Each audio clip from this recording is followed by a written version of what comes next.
All right, so we are now going to be putting on a little quiz. We are putting a lot of stuff on our site already. So we are going to put some assessment activities. So we're going back to add an activity or resource. All right. And we are going to go to activities. We're going to put on a quiz. All right. So we're going to name our quiz. We're going to call it virtual quiz. All right. And says this quiz contains 3 questions. You must attempt all 3 questions. All right. In 3 minutes. All right. Save. All right. I can change the timing on the quiz if I want. Now, if I want to open the quiz at a certain date and close the quiz at a certain date, then I will use these features. All right. If I want to, I did say the quiz, it must be 3 minutes, so I'm going to enable the duration of the quiz. So the time limit is the duration of the quiz. So once the 3 minutes expires, the quiz will submit whether the student has completed it or not. Then I can go to the grade and I can determine the number of attempts that the students will have doing this quiz. I could put it at 1 or 2, and I could leave it at unlimited. Bear in mind that if I put it at unlimited, right, or more than 1 attempt, then I can decide the grading method, whether I average all those attempts or the first attempt will be the one that is registered on your grades or the last one. All right.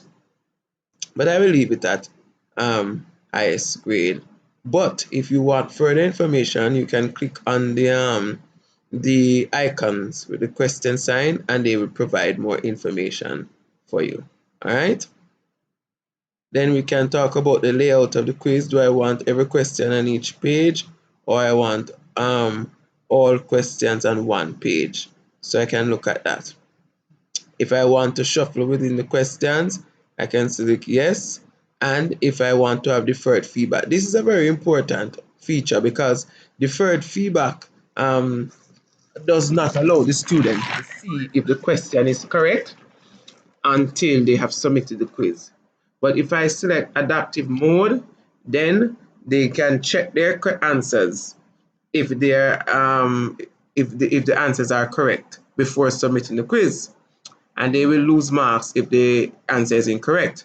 Or I can select adaptive mode with no penalties, where they can check if their answers are correct and they do not lose any marks. So depending on what you want the quiz for, you would select the option that is most appropriate. But again, you can always click on the icon with the question mark to read more information about this feature. All right. But I am going to leave it at deferred feedback because I do not want the kids to see if the answer is correct before they submit. This option now allows me to determine what they see after they submit the quiz. Do I want to show them their grade? Do I want them to see their marks? I can hide their marks. I can hide whether the answers are correct or not so that they don't share it with their friends. I will just uncheck these depending on what I want, right? Or I can leave them so that the children would see their score, their grades, how long they took, and which of the answers are correct. Again, I read the question mark icon information by clicking on the icon, the question mark, so I can learn more about this feature. All right. And then now we have our user appearance options. You can read these at your pleasure and know what these are. The Safe Exam Browser allows you to close off the screen when you're doing tests, for example. So students will not be able to see other windows on their screen when this feature is activated. All right. The overall feedback is very important because, in a sense, because you want to be able to give the kids a feedback of their scores. Now, so let's go down to the overall feedback grade boundary. Say the students get over 80, so 80 between 80% and 100. So I'm going to put 80% right here, and 100. They're going to see the feedback here. So I probably want them to get a nice little congratulations, excellent work. So I'm going to look for congratulations on Google. Congratulations, my tab GIF, and I'm going to look at images, and I'm going to get nice little congratulations. So happy for you. Or I can look for other congratulations that are a little bit more exciting, right? That looks a little bit dull.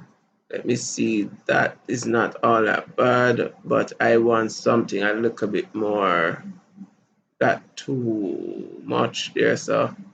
But I could go through my GIF, I could work with this. So I will copy the image address. Always remember to copy the image address. I am going to now use the HTML editor. Remember, I'm going to insert what? Image. So I'm going to paste the image address that I copied. I am going to put congrats as a description, right? And I'm going to click save. So what happens now, all the students who get score between 80 and 100 in this quiz will see the congratulations display when they have submitted their quiz. Now let us say that the other grade boundary will be between 70% and 80%, and you want them to say, well, that's a commendable job, so I can look for a commendable job GIF and see if any is on Google.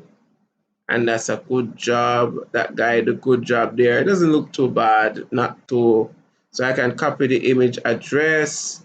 I am going to put this in. And remember, I'm going to click insert the image icon. I paste the link that I copied. I'm going to put a description, good job. I'm going to save the image, and the good job is going to appear. So all the students who get between 70% and 80% in this quiz will see good job at the end. All right. So I go 50% to 70. I don't think that they need to see a thing there. So I'm going to write, you have done fairly well, right? But there is much room for improvement. So I'm going to please put it a little bit. I'm going to put a little bit color on that. No, I'm going to leave it purple. All right. I'm going to leave it at that. And I may say those who get between 50 and 30%, right? You have, right? You must be encouraged to work harder and study and practice more regularly. Okay, so I will put that there, and I will probably put this in red. Let me see if I can get more color. I'm going to click this thing here so I can get more color, and I want it to be red. So I really want it to be red because I want them to understand that they are in a dangerous zone. And then I'm going to put a punctuation mark here. I want it to be working harder. And then now I may, for those who get between 0 and 30%, I may look for a GIF, failed GIF, and then, all right, not see, you actually failed. All right, let's see what happens here. Let's wait on this GIF to load. If GIF is going to give me a failure, it's not loading, and boof, you failed.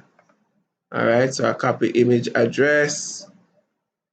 I am going to insert image. I want the page to be a little bit fun too. Probably this is too wide, so I'm going to put it at 300, and I'm going to call this field. And please remember, you have to put up image that would not permanently damage the self-esteem of the students. So you have to remember that as well. All right. So that's the feedback. So note the boundaries. Note what goes in. So this is the lower boundary. This is the upper boundary. Notice I don't put any dash, right, in the boxes. Lower boundary here, upper boundary. Lower boundary here, upper boundary. This becomes a lower boundary for here, upper boundary. So each of these boxes display, right, the upper boundary is above it, the lower boundary is beneath it. All right. The upper boundary, so everything up to 79, right, between 70 and 79 will go here. They will see this feedback, right? So what goes from 80 to 100, they will see this feedback, all right? From 650 to 69, students will see this feedback, all right? From 30 to 49, students will see this feedback. And from 0 to 29, students will see this feedback, all right? And you can put as many feedback options as you would like. I'm now going to save and display my quiz, and my quiz has been created, but it is empty. There are no questions in my quiz. So what do? I have to get questions. How do I get questions? I have to go down to the page to what is called question bank. All right. My question bank is empty, so I have to create a new question. So it's 3 questions. I'm going to create a multiple choice question. All right. And I'm going to add this question type. I must give it a name so that I can identify it in the database. So I'm going to call it virtual1. Okay. Then we see what is the definition of virtual. All right, that's a question. So that's the text. I can look at the mark, I can change the marks, 2 marks, 3 marks, but the default mark is 1. All right. Then I'm going to put my choices. Choice 1, I could say virtual refers to the online world, right?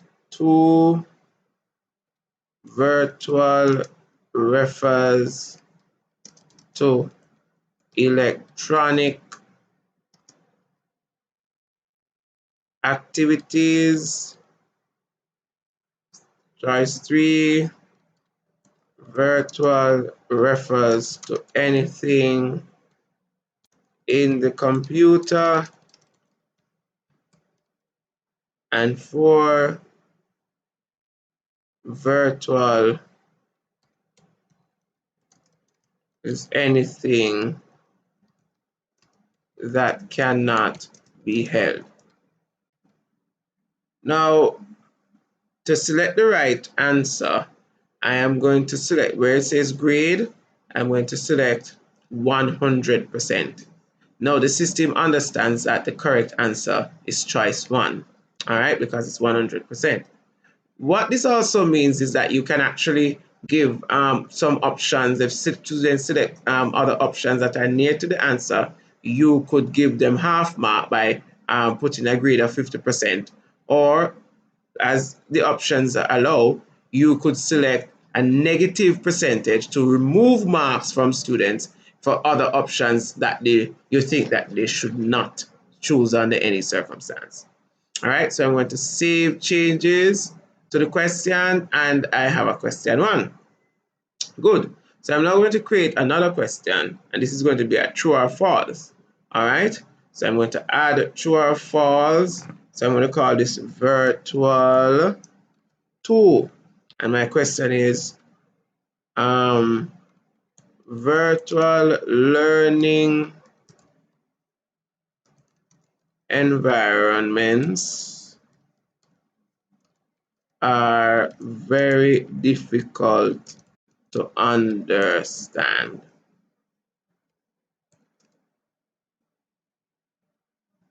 As stated by President Donald Trump. All right.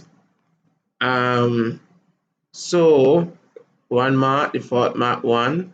Yeah, I could give feedback for each question, right? And feedback for each response when the students select the response, or when they're reviewing their test paper, when they have submitted it and they're reviewing their scores, I could allow feedback for each answer. That is if I want to give detailed feedback. I don't have the time for that, right? But then I select the correct answer, which is false. So the correct answer by default is false. So I will leave that. All right. And then I can select a feedback if you select true or if you select false. But I'm not giving feedback for that. I'm going to save, and I have a second question. Now my third question, I probably will use a matching exercise, right? So I am going to add, all right? So this, I'm going to call this virtual 3, okay? So match the following learning environments to the following companies. To the following companies. Or to, let's make it better, to their corresponding companies. All right. So let's match. Default markup 1, answer 1.